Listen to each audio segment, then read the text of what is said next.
ಎಲ್ರಿಗೂ ನಮಸ್ಕಾರ. ನನ್ನ ಹೆಸರು ಕಿರಣ್ ಅಂತ. ಇವತ್ತು SIR ಫಾರ್ಮ್ನ ಹೆಂಗೆ ಫಿಲಪ್ ಮಾಡೋದಂತ ತಿಳಿಸ್ಕೊಡ್ತೀನಿ.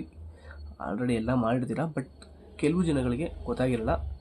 ಅವ್ರಿಗೆ ಡೀಟೇಲಾಗಿ ಎಕ್ಸ್ಪ್ಲೈನ್ ಮಾಡ್ತಾ ತಿಳಿಸ್ಕೊಡ್ತೀನಿ. SIR ಅಂದ್ರೇನು? ಸ್ಪೆಷಲ್ ಇಂಟೆನ್ಸಿವ್ ರಿವಿಷನ್ ಅಂತ, ಕನ್ನಡದಲ್ಲಿ ವಿಶೇಷ ತೀವ್ರ ಪರಿಷ್ಕರಣೆ ಅಂತ.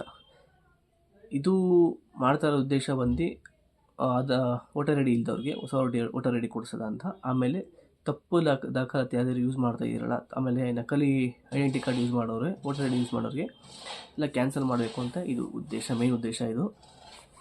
ಬನ್ನಿ, ಫಾರ್ಮ್ ಇದು ನಮ್ಮ ಫಾರ್ಮ್, ಭಾರತ ಚುನಾವಣಾ ಆಯೋಗ ಗಣನೀತಿ ನಮೂನೆ. ಓಕೆನಾ? ಇದು name and contact number of BLO. ನಿಮ್ಮ BLOಗಳ ಕಾಂಟ್ಯಾಕ್ಟ್, ನಿಮ್ಮ ಏರಿಯಾ ವಾರ್ಡಲ್ಲಿ ಯಾರ್ಯಾರು ಅಂಗನವಾಡಿ ಇರುತ್ತೋ ಅಲ್ಲೆಲ್ಲ ಹೋದರೆ ನಿಮ್ಗೆ ಗೊತ್ತಾಗುತ್ತೆ. ಇದು ನಮ್ಮ ಹೆಸರು ಕೊಟ್ಟಿರ್ತಾರೆ, ಇದು ಕ್ರಮ ಸಂಖ್ಯೆ, ಅಂಗನವಾಡಿ ಹೆಸರು ಅದೆಲ್ಲ ಕೊಟ್ಟಿರ್ತಾರೆ.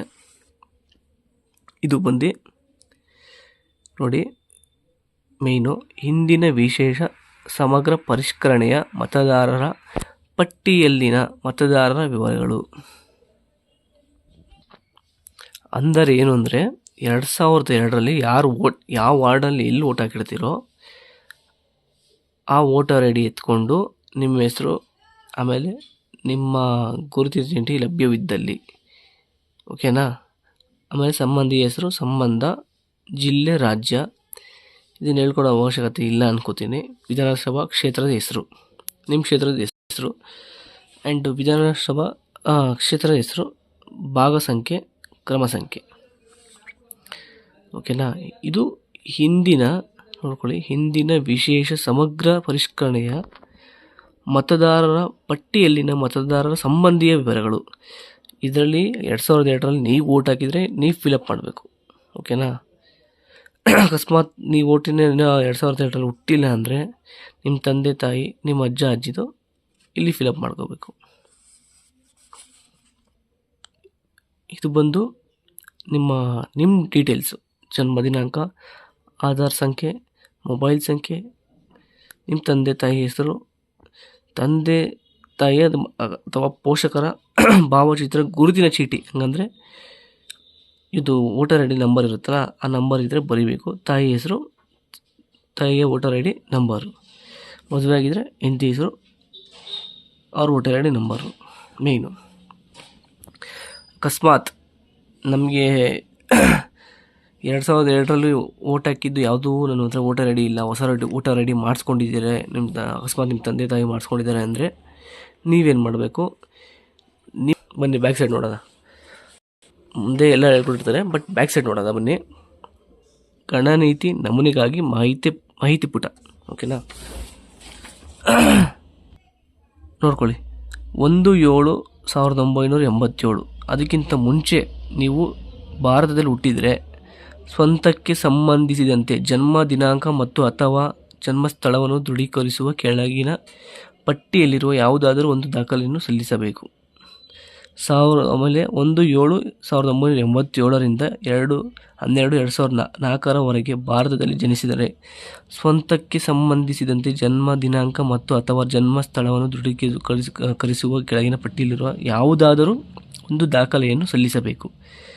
ತಂದೆ ಅಥವಾ ತಾಯಿಗೆ ಸಂಬಂಧಿಸಿದಂತೆ ಅವರ ಜನ್ಮ ದಿನಾಂಕ ಮತ್ತು ಅಥವಾ ಜನ್ಮಸ್ಥಳವನ್ನು ದೃಢೀಕರಿಸುವ ಕೆಳಗಿನ ಪಟ್ಟಿಯಲ್ಲಿರುವ ಯಾವುದಾದರೂ ಒಂದು ದಾಖಲೆಯನ್ನು ಸಲ್ಲಿಸಬೇಕು. ನೋಡಿ, 2004ರಿಂದ ಜನಿಸಿದವ್ರಿಗೆ ಈ ಥರ ಕೊಟ್ಟಿದ್ದಾರೆ. ಆಲ್ಮೋಸ್ಟು 2000 ಇಸ್ವಿಯವರು ಜಾಸ್ತಿ ನಮ್ಮಂತ ಹಿಡಿದಿರ. ಬನ್ನಿ, ಏನೇನು ಬೇಕು? ಡಾಕ್ಯುಮೆಂಟ್ಸ್ ಬೇಕು. ಯಾವುದೇ ಕೇಂದ್ರ ಸರ್ಕಾರ, ರಾಜ್ಯ ಸರ್ಕಾರ, ಸಾರ್ವಜನಿಕ ವಲಯದ ಉದ್ಯಮದ ಕಾಯಂ ನೌಕರ ಅಥವಾ ಪಿಂಚಣಿದಾರರಿಗೆ ನೀಡಿರುವ ಗುರುತಿನ ಚೀಟಿ ಅಥವಾ ಪಿಂಚಣಿ ಪಾವತಿ ಆದೇಶ PPO.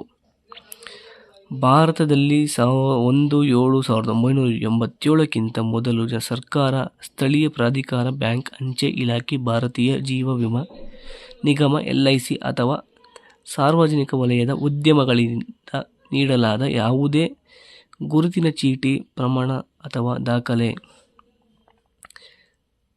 ನೆಕ್ಸ್ಟು, ಸಕ್ಷಮ ಪ್ರಾಧಿಕಾರದಿಂದ ನೀಡಲಾದ ಜನನ ಪ್ರಮಾಣ ಪತ್ರ,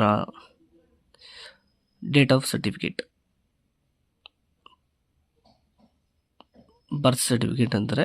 ನೆಕ್ಸ್ಟು ಪಾಸ್ಪೋರ್ಟ್ ಇದ್ದರೆ ಪಾಸ್ಪೋರ್ಟ್ ಆಗುತ್ತೆ.